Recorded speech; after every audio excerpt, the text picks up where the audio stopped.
katapusan.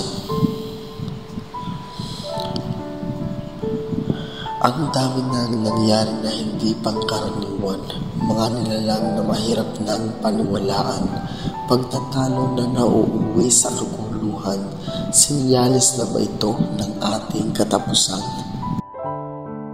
Maikli lamang ang buhay ng tao, kaya dapat mo lang masigurado kung saan ka ba talaga patungo, sa langit ba o sa impyerno.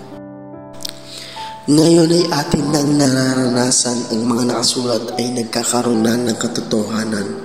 Matinding kahirapan ay atin nang nararamdaman. Dumadami na ang mga pulubi sa lansangan. Bilang isang Kristiyano, handa ka na ba sa pagbabalik ng ating Ama? Kilalanin ka kaya na anak niya at nakakasigurado na ligtas ang kaluluwa? Darating ang araw na sa iba ay kinakatakutan, pero sa mga Kristiyano ay pinapanabikan. Kaya ang kasalanan ay iyon ang talikdan upang ang pag-uhukom ay mapaghandaan.